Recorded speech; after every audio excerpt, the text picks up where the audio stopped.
In this video, I'm going to share multiple cold call opener examples that you can start using today to open up more conversations with busy prospects that convert to meetings and opportunities. If you get value out of this video, make sure to give the like button a love tap because the YouTube algorithm loves that and will share this video with more people who could benefit from the message. And of course, share this with other tech sellers trying to crush it and get more meetings and build more pipeline. And if you're an aspiring SDR looking to break into tech sales or a current SDR looking to get promoted to account executive to join the six-figure earners club, check out my new course and collection of courses, Tech Sales Accelerator, linked in the description of this video. All right, let's talk cold call openers. The way you open up a cold call matters. The purpose of a strong cold call opener is to diffuse the sales defenses that go up in the mind of the prospect, reduce sales pressure, and open up the opportunity for a future conversation. Your opener will determine if the prospect immediately hangs up on you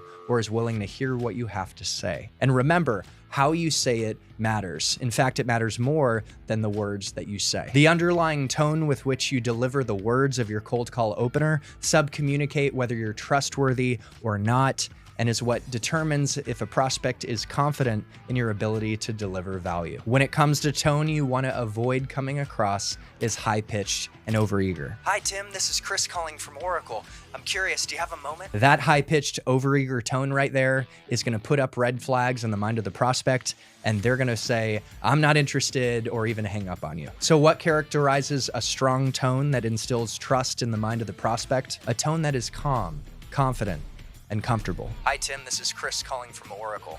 I realize I interrupted your day. I'm curious, do you have 15 seconds for me to tell you why I'm calling? That's a much better tone that makes the prospect comfortable and gets them to think, you know what, maybe this person is legit. Maybe they have some value to offer. So let's dig into some cold call opener scripts that actually work, and make sure to try on all of these openers and figure out which one feels most authentic to you and double down on that one. Authenticity and tone, again, is much more important than saying the perfectly scripted lines. First, let's start off with two permission-based openers. Permission-based openers acknowledge that you're interrupting the prospect's day and ask for permission to share why you're calling. Here's permission-based opener number one. Hi, Jim. This is Chris calling from Oracle. I realize I'm calling you out of the blue and interrupting your day, so before I go any further, do you have 30 seconds for me to tell you why I'm calling? Pause and let them talk. Permission-based opener number two. Hi, Josh. My name's Chris, and we've never spoken before, but I was hoping you could help me out for a moment. When you use the tone of someone lost and looking for directions, people psychologically tend to want to come to your rescue. Use that to your advantage. Now, here's what I call the funny guy or funny gal opener. Hi, Tim. You're probably going to hate me because this is a cold call. Would you like to hang up or roll the dice? Are you feeling lucky today? Now, when you use humor, you really got to own it. And if this isn't your style and feels forced, then don't use this one. But humor really can put prospects at ease and diffuse sales pressure, and it opens up great conversations. This next one's called the vulnerable opener, and I've used this to set meetings myself, especially when I was feeling nervous. Hi, Josh. I honestly hate making cold calls, probably just as much as you hate receiving them, but I thought it'd be really important to talk with you. Do you have 20 seconds for me to tell you why I'm calling? I like the line of, I thought it'd be really important to talk to you, because it makes the prospect feel special, and it makes them think, oh, they might have a really intentional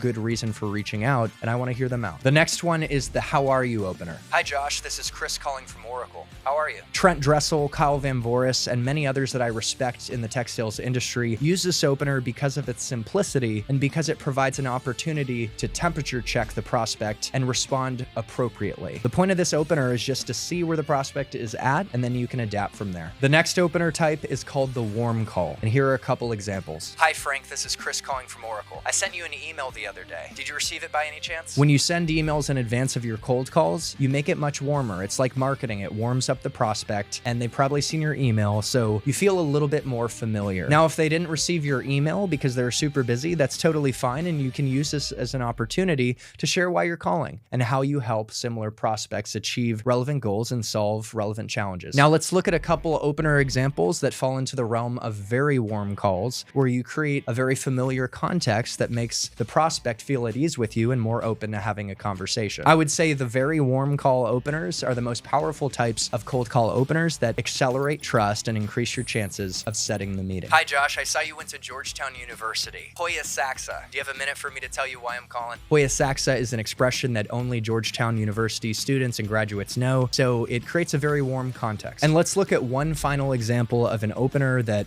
creates a context for a very warm call. When you reference someone else at the prospect's company that referred you to them, that really accelerates trust and gets them more open to hearing you out and having a conversation. Now, here's a bonus. You might deliver the perfect cold call opener confidently and with a great tone, but you still might get the objection, hey, I'm busy, I'm running to a meeting. Hey, I can't talk right now. Let's finish up by talking about how you might handle this classic cold call objection. When you hear the cold calling objection, I'm busy, I'm running to a meeting, you need to quickly figure out if the prospect really is busy and not in a position to talk or just trying to get you off the phone. You could say something like, that's okay, that's not a problem. I get you're super busy. Would it make sense for me to briefly tell you why I'm calling you so you can decide if there's even a reason for me to call back in the future? You'd also say, would it be ridiculous if I stole a minute to talk to you and you can tell me if it makes sense to talk again in the future? Now, if anything, don't hang up on yourself, push past the point where you feel uncomfortable and hang in there. You could throw in one more question. Oh gosh, I'm so sorry. I'm probably wasting your time. Let me get to the point before you hang up. We help other companies like you save 20% on their monthly cloud costs. Is cloud cost savings a priority to you right now? Now, when all is said and done, the prospect might legitimately be busy. And if they are very specific with why they're busy, for example, I'm about to step into my daughter's recital, it's usually true, and you have to be empathetic. You could say something like, okay, that's not a problem. Would you be opposed to putting something on the calendar for me to call you back, just so I don't do you a disservice and call you at the wrong time again? From there, the prospect will probably give you a time, and when you do call back at that designated time, there'll be a lot more trust built, and they're going to be more open to hearing you out. I hope you guys enjoyed this video and found it helpful, and that you can start applying these cold call opener tactics in your actual outbounding to open up more conversations, set more meetings, and build more pipeline, and set yourself up to be more successful in your tech sales career. If these cold calling tips resonated with you and you found them to be very helpful, this is just the tip of the iceberg in terms of what I cover in my collection of courses, Tech Sales Accelerator, which is designed to help you launch your tech sales career at a company you love and get promoted to AE within a year. In the SDR Success Blueprint section, we deep dive into cold calling in terms of how to run the perfect conversational flow, how to handle 15 plus objections, and ultimately how to set more meetings. So if you're an aspiring SDR looking to launch your tech sales career, or a current SDR looking to accelerate your path to promotion to AE to join the six-figure earners club, then feel welcome to check out Tech Sales Accelerator. I've linked the website in the description of this video, or email support@techsalesaccelerator.com with any questions you have about the collection of courses and the program. What's really cool is if you complete the complete collection, you will get access to the Tech Sales Accelerator network after you get Tech Sales Accelerator certified, which will prepare you to be phone ready, message ready, interview ready, etc. It's very comprehensive. And you'll be able to join the Tech Sales Accelerator TSA Tribe community, have access to office hours with me. It's a lot of support, and I've got your back. Thank you for being here and supporting this channel and investing in your personal and professional development. And to your success in tech sales and in life, happy selling and happy living. And I'll see you in the next one.